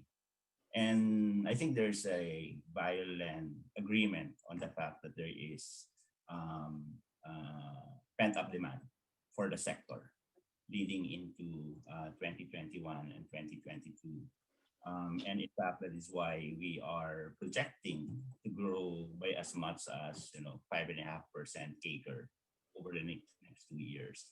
And where we are at right now, while we have spent a lot of time admiring all the challenges that we have encountered in 2020, we're moving forward. We're looking into the next few years and really mapping out what sort of policy changes and partnerships we can forge so that we can truly capitalize on what seemingly is a potential growth trajectory for the sector. Could you give us an example of that, Ray? Well, a few things. We in fact have identified 6 very distinct imperatives for the sector. And if you will allow me to just very quickly go through those. Number 1, and I think a lot of people will agree to this, we really need to strengthen our telecom infrastructure. I think the pandemic exposed an inherent weakness, and as covered by Paulo a while ago also for the creative industries. There is a need for us to really fast track the 6-month, 12-month, 18-month plans that had been articulated by our friends in the telco sector. With the evolution or the reimagined workplace and an emphasis on work from home or a blended work from home, work at office arrangement, we really need to accelerate many initiatives on that front. The second one, and this is not new, but I think there is more emphasis in terms of us being able to do this at speed and at scale. It's how we will nurture the talent pool and how to allow this talent pool to embrace digital skills at scale. And I'm pleased to likewise see that as a major initiative that DTI has, that DICT has, and so with other partners that we have. needless to say, the next one is we really need to embrace everything that's digital. Cyber, with everybody going into the cloud, cybersecurity is going to be critical. We need to develop, skills and scale in analytics, utilization of mobility services. There are many of these innovative agenda that we need to be looking into in the months ahead versus years ahead. We're also looking at being able to tap heavily into the provinces. Again, with many of us working virtually, the boundaries are being expanded and extended. And for as long as connectivity will allow us, there's really no distinction, or the distinction is being blurred in terms of where you are physically located. And as we know, a really large base of the talent are still in the provinces. So there's a great opportunity for us to further analyze how we can leverage those. And then for obvious reasons as well, we need to really do a fair bit of marketing and positioning, not just for our industry, but I think for many other industries. And this is why we need to be looking at a very purposeful strategy in terms of how we will target, demand locations, depending on which subsectors you are in. Creatives have a different set of geographies that they want to focus on, vis-a-vis, IT versus healthcare and so on. But we need to be very deliberate in identifying that cross-section of geography and services that we're looking at. And last but not the least, where obviously we really need to improve, we need to continue to improve the ease of doing business. And while I don't want to belabor the Sitira point and the create point, I think just a couple of things to say there. Number one, I think where we are at, we're closer to eliminating the uncertainty that has been hovering for many of us. I appreciate that the bill will never be perfect, because there's a lot of compromise that we had to deal with. If it was easy, it wouldn't have taken us several years to get to where we are at right now. And I know that there are different views from different sectors. From my vantage point, the two things that I was hoping could be looked into further would be, number one, a view for all other domestic companies, regardless of size, to get to 20% CIT at a future time, okay? And not just limit it to the SMEs, because I think we need to be forward-looking from a scale and competition standpoint with our ASEAN neighbors, where in a few years' time, many of them, if not all, will be in 20% and we will be left at 25%. Second, it's really to perhaps reconsider the ceiling or the approval threshold that IPAs has. Right now, it's set at billion pesos. We initially asked for 25 billion. We're hoping that somewhere in the middle, we can still have an adjustment to increase that, because the level of interaction of investors with the IPAs, I think to a large extent had been really successful and has paved the way for getting us to where we are at right now. But we have work cut out for us over the next couple of years. As Dan has mentioned, the proof of the pudding is in the eating. So we really need to demonstrate that all of us working together, we can bring in FDIs and we can adjust as well some nuances in this incentives mechanism that we have to be more reflective of the demand from several geographies. Thanks very much, Ray. Yusek Fita, both Ray and Paolo mentioned investments in the telco sector. I know that's not directly under DTI. You focus on policies, including policies on digital. How much of a push is DTI giving to maybe other agencies in terms of pressing this point that investments in telcos are essential for many of these industries to not only do digital, but just to do business in general? Yeah, definitely, Coco. We're pushing really hard in order for us to open up the sector to more players.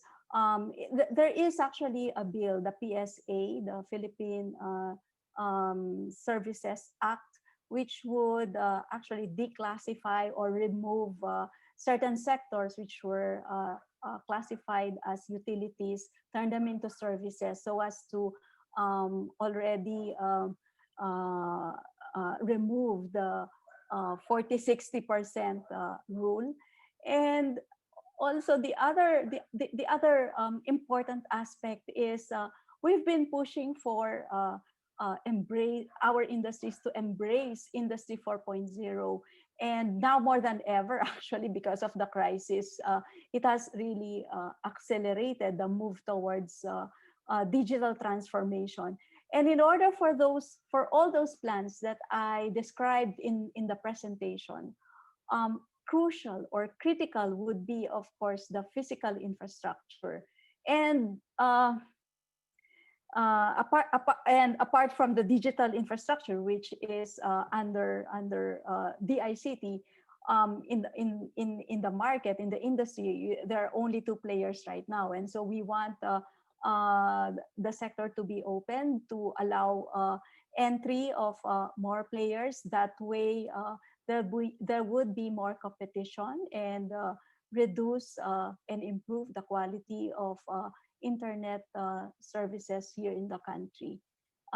It's really quite difficult imagining at the rate we're going right now, and then trying to bring in all these new technologies, preparing all the programs without those accompanying reforms in our regulatory environment. So it's vital, and we've been pushing for those ever since. Thanks very much, Yusek. Paolo, you introduced the word devastating to describe the effect that COVID has had on the creative sector, all three buckets of it. Could you tell us, as you look forward, what part or area or market within that sector has the potential to recover quickly and grow fast, and what either the government or the private sector or foreign investors can do to make that happen? Yes. I've always been of the opinion that we are under, let's say, utilizing or under exploiting the opportunity in digital-based creative outsourcing services. To be very specific what these are, the most mature of the set, and Ray knows this very well from his membership numbers, software development clearly is the one that is the most robust, followed by animation and game development. But even if you take these three together, which comprise just a little above $3 billion US, when you take a look at the total creative outsourcing value of the following sectors: marketing, so meaning digital marketing, e-commerce, just the content side, not the value of trade of e-commerce, just the content production for e-commerce is about 310 billion globally. Game development is 270, and animation is about 140. That's 720 billion US dollars, of which we contribute only 3 billion, or less than 0.5%. So the upside potential for growth in the industries where we already play is tremendous. But the thing is, it requires a lot more focus and a lot more scale up incentives and investments to put us in a bigger lead in these areas. We have in one of the biggest domestic creative industries that we have is advertising. It was mentioned in the introduction by Peter. That we have American origin advertising agencies. Many of our advertising leaders are in fact part of global leadership team. But surprisingly, the Philippines is not a major hub for digital marketing and advertising content outsourcing. It is very, very small. And I don't know what's blocking that. Maybe part of it is the ownership requirement. And part of it is that we're just too busy with domestic advertising that no one is actually out there developing that sector, developing that market opportunity.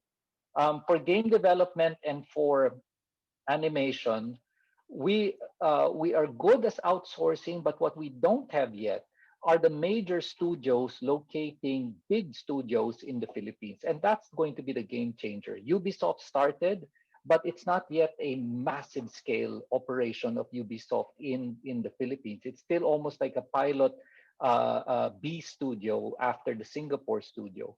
It's the bringing of these animation studios and game development studios into the Philippines to establish their Southeast Asia or Asia Pacific hubs here, which will level up the game for us because it brings in technology. Let me ask, when you talk about studios for the gaming industry, do you mean studios like they have in the TV and movie industry, or is studio just a word to describe people working in their computers on graphics and animation? There's a part of it that is there's a lot of it that is about that looks like a standard computer-based office setup, but in particular to the gaming industry, actually a big part of it is virtual sets and virtual studios, where you do a lot of motion capture. In fact, a big part of the local game development services that we provide is we do what's called motion capture cleanup. Motion capture is done abroad. The files are sent to the Philippines, and they literally connect the dots so that the movement file is clean. But there is nothing that really, but there needs to be an ambition to move higher in the value chain of actually doing the movement work, of creating them, of learning how to do motion capture, because once you do that, it expands to visual effects. Most films today use the same technologies as game development, but then there has to be a sell of why would an international studio locate in the Philippines?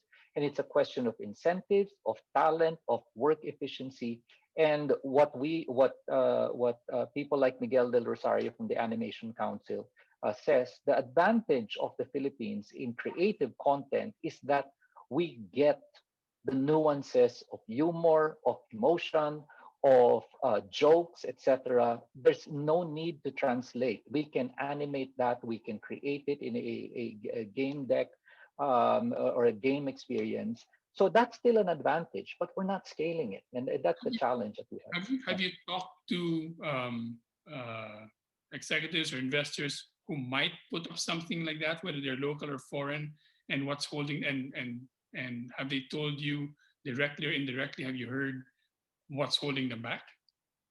I have not personally had the opportunity to do that and hear it from, let's say, the major studios abroad. The only story that I do know with some personal experience is of, I will not name the global advertising agency, but I brought their Asia Pacific CEO here to the Philippines because they were thinking of setting up a production hub either in Manila or in Bangkok, and took him to a potential location in the Philippines. Long and short of it is that the location that was available was not a PEZA zone. It would take time for them to become qualified for the incentives that were in place. And in the end, because they needed to make a fast decision, Bangkok was more obvious for them. So that one's a direct experience for a advertising production hub that could have been located in the Philippines, but unfortunately we weren't ready. Thanks. We're going to move on to audience questions now. There's 2 or 3 in the list so far that I see. They seem to be directed for Paolo. So let me ask them quickly, then we can, before we wrap up. First, Paolo, do you know? And I think you kind of referred to this, but do you know whether the Create Law has had an effect? Well, in this case, a negative effect on investment in the creative industry. Sorry, was it the Create Law or the Creative Industries Bill that's being filed this one is, right now? There's going to be a question about the creative industry law, but this is about the Create Law, whether it's had a negative effect on investments in the creative industry. I cannot say with any certainty at the moment. I've not heard of any of discussion like that among the creative sectors. Largely also because the investments into creative industries in general has not been very strong. So and most of the things that people focus on is really more on recovery packages and social amelioration is what they're looking for. Dan and Ray, there are two more questions, but they're also for Paolo. Sorry, I think Paolo is in the new exciting industry, and Sorry.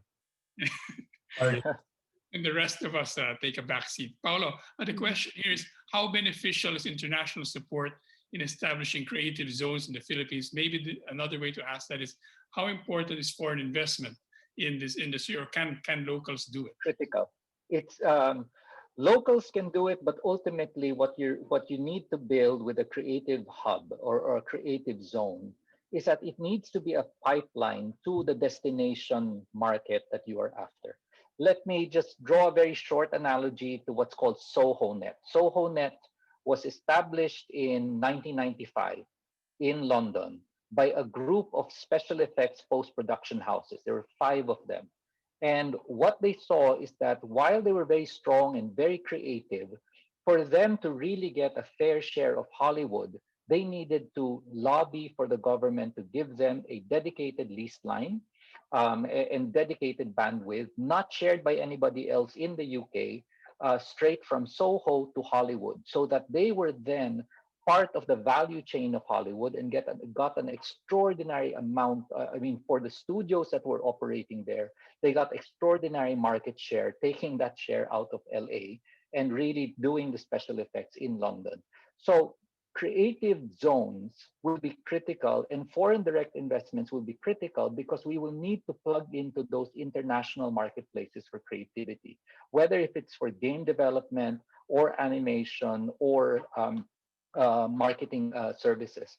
For marketing services on e-commerce, it's not just about producing static content. It's about managing e-commerce campaigns in the Philippines that happen with real-time sales and adjusting the campaigns in real time as surges of demand go up and down for particular products. So it's the connectivity is critical from a local perspective, but the connection to the markets is important. And that's why the FDI link is extremely critical. I think you need to find an investor for that and make that the test case for the incentives that Yusek Fito was talking about, the special subsidy for that. Last question, Paolo. Last question, Paolo, is do you see any hurdle in the passage of the Creative Industries Bill? And if so, what help is needed to overcome those hurdles? I'll say something maybe slightly controversial. If the Creative Industries Bill gets muddled with a culture promotions policy, that's where it will get blocked. That's where it can get very messy. Because when you have culture policy has its place, and there is an agency that's doing that, the laws can be strengthened on that, but it is very different when you're talking about saving a cultural sector versus growing creative industries in international markets. And the reason why it could be a block is because the proposed bill is asking for quite a big amount in the national budget. And when you're asking for that big amount in the national budget, you have to show ROI. And it's harder to show ROI for cultural industries. They're important, but they're intangible. But it's a harder business case, whereas creative industries is a strong business case. And if the bill muddles the two together, that could be a risk. So that's my view. Thank you very much, Paolo. Last question will go to Yusek Fita, and it's still related to creative industries. Yusek, will creative industries be included in the Make It Happen campaign? Yes, definitely. All the 15 sectors that we've shown earlier, the top priority sectors, all of these activities are being promoted through the Make It Happen program of the BOI. But apart from that, DTI is also helping by supporting some of the industries, like, for example, creative. We are working together with the Board of Investments in crafting a roadmap, and together with Paolo, of course, But for the moment, before we embark on the roadmap itself, we are trying to do an initial stock taking, an assessment of where the industry is, and at the same time come up with a workable definition of what constitutes the creative industry. And right now we're looking at the UNESCO definition, which is really very comprehensive. And from that list, we will be identifying the priority sectors that we would be supporting. But ultimately, the goal is really for us to be able to create products and services here in the country, and not just outsourced, but what we want is really for us to come up with the services and the products here, crafted and created by Filipinos. Yusek, taking from what Paulo said was a slightly controversial answer. I assume, but I don't know whether you and he and